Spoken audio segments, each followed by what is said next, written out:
Mesdames et messieurs, bonjour et soyez les bienvenus pour cette nouvelle édition de votre journal de 15 heures à la une dans l'actualité. À la une dans l'actualité nationale, le ministre des Affaires musulmanes a parrainé le concours national de mémorisation à la veille de la fête Al-Miraj. Et dans l'actualité internationale, la guerre contre la Russie et l'Ukraine, les pays occidentaux durcissent leurs sanctions contre des banques russes. C'était les titres, et je vous le dis dans le titre, le ministre de l'Intérieur communique que la journée de demain, correspondant au lundi 28 février, correspond à l'Isra wal Mi'raj et sera férié, chômé et payé. Profitant de l'occasion, le ministre de l'Intérieur adresse les fêtes à la population djiboutienne ainsi qu'à la communauté musulmane étrangère résidente en République de Djibouti.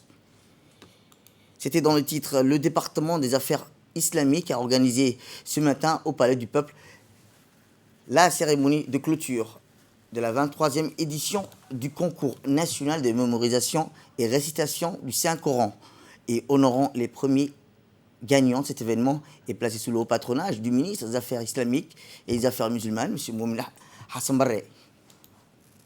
La cérémonie s'est déroulée en présence du ministre de l'Intérieur, Sirine Hassan, du directeur des Affaires islamiques au ministère, M. Ismaël Hassan Roble, le directeur général de l'Institut pour la modération et de la culture de la paix, Al-Selassie Ahmed, et les dizaines imams, érudites et prédicateurs.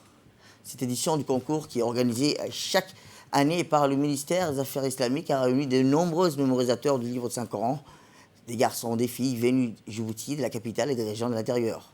Le ministère s'est efforcé de mettre en place les conditions appropriées pour assurer le succès de cette session du concours de mémorisation du Saint-Coran, tant au niveau administratif qu'au niveau de l'arbitrage.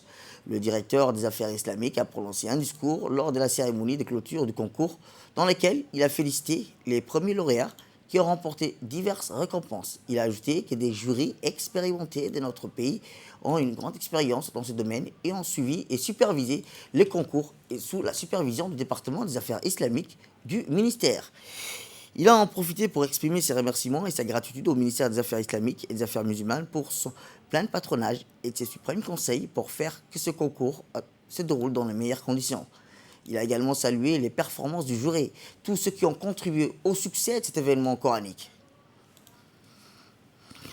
Eh bien, de son côté, le ministre des Affaires islamiques et des Affaires musulmanes, M. Moumin Hassan Barre, qui a parrainé cet événement, a indiqué que ce concours national de mémorisation du Saint-Coran constituait une occasion de compétition et de connaissance entre les différents centres de mémorisation du Saint-Coran, soulignant que son département ministériel s'est efforcé de réunir toutes les conditions propices à la réussite de ce concours, dans des différents niveaux. Il a déclaré que son concours intervient peu de temps avant la date du concours régional de mémorisation du Saint-Coran, qui est organisé par le ministère au mois de Ramadan chaque année, avec la participation des candidats des pays de la région, ce qui fait de Djibouti un phare de lecture, de mémorisation dans cette région.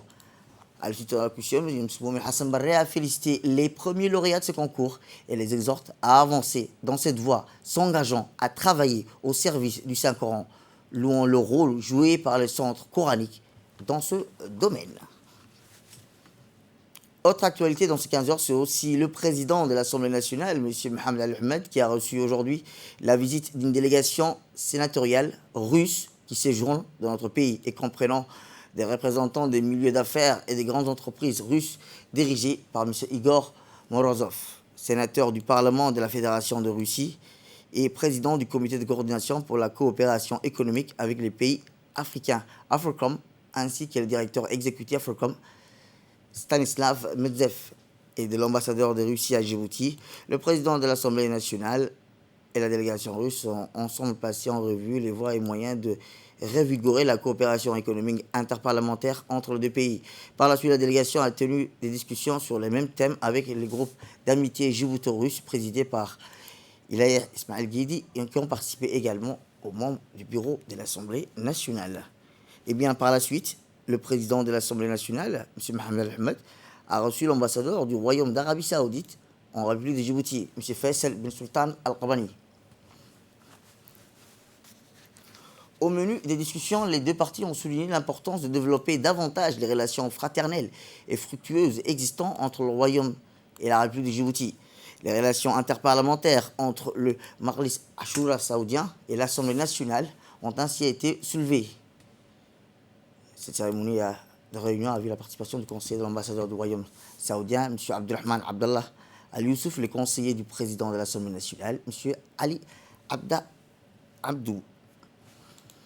Tout à fait autre chose, le bureau régional de l'ONG Ar-Rahma International de l'État du Koweït à Djibouti a organisé hier une cérémonie dédiée au lancement du projet de distribution d'aide alimentaire.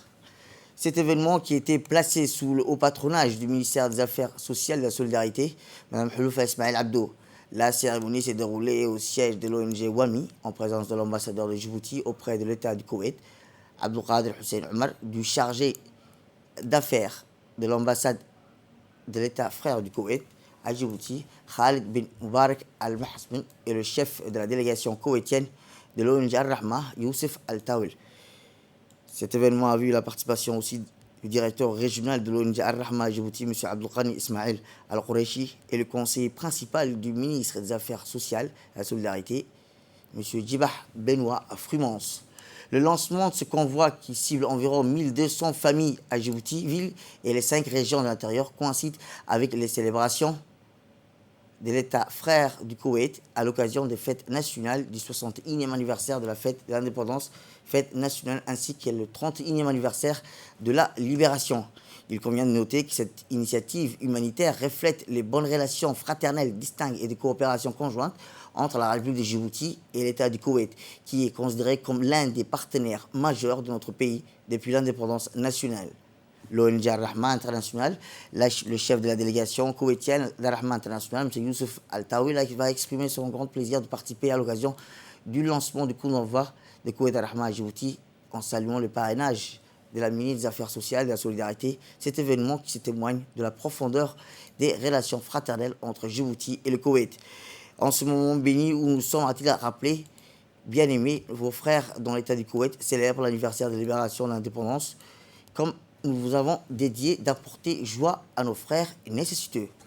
De son côté, l'ambassadeur a déclaré que les donations et les bienfaisances, ces gestes aimables, a également prononcé un discours dans la cérémonie adressant ses félicitations à l'émir du Koweït. Il a également remercié la ministre des Affaires sociales et de la Solidarité de Djibouti pour le parrainage et l'inauguration du lancement du projet de distribution d'aide alimentaire. Les deux pays frères et les convergences des visions de l'accord sur tous les sujets grâce à la direction avisée des deux pays représentent, a-t-il rappelé, par le président de la République, son Excellence Ismaël Mergueli, et l'émir de l'État du Koweït, Cheikh Nawal Al-Ahmed Al-Jabr Al-Sabah. Cette coopération étroite se reflète dans le rôle efficace joué par l'ambassade de l'État du Koweït en République de Djibouti et l'ambassade de notre pays au Koweït, a souligné l'ambassadeur Abdelkader Hussein Omar. L'ambassadeur a salué les divers programmes régionaux de l'ONG Ar-Rahma qui couvrent les domaines et le développement de l'éducation, de la santé, du social, que ce projet représente une traduction pratique, réaliste, ainsi qu'une précieuse contribution du peuple koweïtien généreux envers ses frères de la République de Djibouti. Et enfin, la ministre des Affaires sociales et de la Solidarité, Mme Houloufa Ismaël Abdo, a prononcé à cette occasion un discours dans lequel elle exprime au nom du gouvernement et du peuple de la République de Djibouti et les plus chaleureuses félicitations à l'État du frère du Koweït à l'occasion de la célébration de la fête nationale. Les relations, a-t-elle dit, djibouto-koweïtiennes sont fortes et reposent sur un héritage historique, des liens distincts, de coopération étroite, et nous considérons que l'État frère du Koweït comme l'un des principaux partenaires de Djibouti dans de nombreux secteurs prioritaires, a-t-elle rappelé. Elle affirme que l'ambassade du Koweït à Djibouti est l'une des ambassades les plus actives, où elle supervise en permanence divers programmes et activités mises en œuvre par le bureau régional, l'ONG Ar-Rahma. Dans le cadre de cette solide coopération, nous nous retrouvons aujourd'hui ici, a-t-elle rappelé, de lancer le projet de distribution de paniers qui cible 1200 familles sur tout le territoire national. Le ministère a salué les efforts d'Ar-Rahma qui accompagnent les efforts du gouvernement djiboutien dirigé par le président de la République, M. Ismaël Mergueli, pour améliorer les conditions des groupes vulnérables de la société. Fin de citation. Autre actualité dans ce cadre, c'est aussi dans le cadre de la promotion des protections des droits humains, l'Union nationale des femmes djiboutiennes, en collaboration avec l'UNICEF et l'Union européenne, ont organisé une sensibilisation pour les comités de gestion de Balbala. Cette cérémonie a vu la présence des représentants de l'UNFD, les comités de gestion des quartiers, les jeunes, les femmes, les hommes de ces quartiers.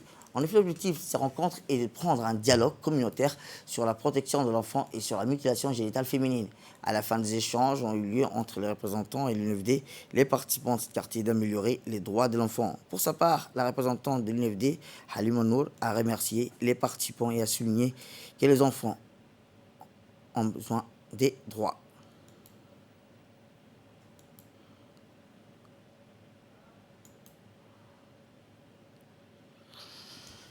Sans transition, et toujours dans le cadre de cette promotion de protection des droits humains, l'Union nationale des femmes djiboutiennes, en collaboration avec l'UNICEF et l'Union européenne, ont organisé eux aussi une sensibilisation pour les comités de gestion de Demerjok, dans la sous-région d'Arta. Cette cérémonie avait la représentante de l'UNFD, les comités de gestion de ce quartier et les jeunes femmes et hommes de ce quartier. En effet, l'objectif de cette rencontre est de prendre un dialogue communautaire pour la protection de l'enfant sur la mutilation génitale féminine. Eh bien, dans l'actualité internationale, je vous le disais dans le titre, l'opération militaire russe en Ukraine menée depuis samedi, les Occidentaux sont entendus sur un nouveau train de sanctions contre Moscou visant, entre autres, exclure de nombreuses banques russes et de la plateforme interbancaire SWIFT, rouage essentiel de la finance mondiale, a annoncé le gouvernement allemand qui préside actuellement le forum du G7. Le communiqué dévoile ces nouvelles sanctions a été endossé par les États-Unis, le Canada, la Commission européenne, la France et le Royaume-Uni, l'Italie et l'Allemagne. Ces deux derniers pays dépendent du gaz russe et étaient jusqu'à là réticents et de telles représailles financières.